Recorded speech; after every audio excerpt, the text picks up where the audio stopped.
most white people in America and Europe believe about their history is not history at all. It's mythology designed to produce a specific kind of person.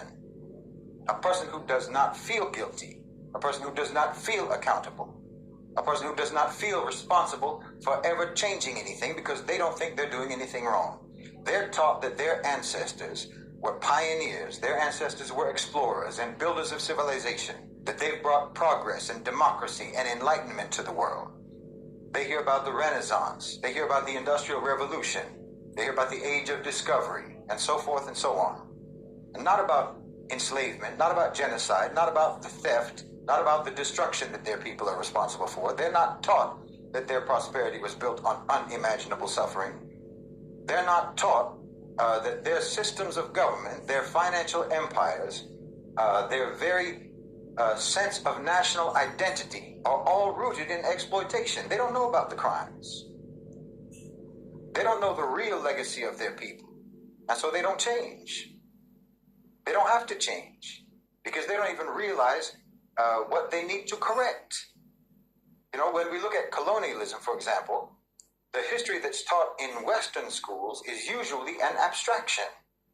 Colonization is framed as something that it just sort of happened a long time ago, you know, something that was maybe unfortunate, but it was inevitable, and ultimately it represented progress, and there were many beneficial things to come from it. Never mind the millions of Africans who died in the Congo Free State under King Leopold. Most white Americans have never heard of them. Never mind the Bengal famine of 1943 when millions of Indians starved to death due to British policies. They don't even know about it.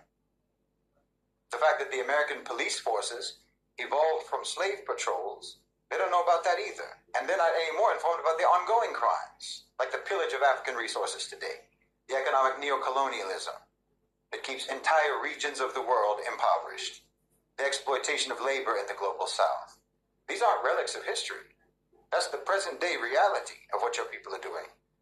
But the story that the white people are told does not include those realities, or else it packages those realities deceitfully and dishonestly. They packaged them dishonestly and deceitfully in the past just like they do now. The irony is that when they're confronted with the truth, many of these people will react defensively. You know, I didn't do that. That was in the past. Why should I feel guilty? But this reaction in and of itself reveals how little they're really understanding. It's not about guilt. It's about responsibility. You know, if a person inherits a stolen house, they may not have stolen it themselves, but they still live in it.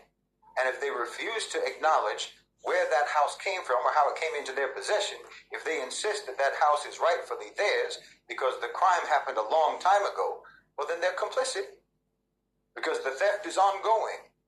The crime never really stopped. So when people don't know their history, they cannot recognize when history is repeating itself and when history is actually just a continuum into the present.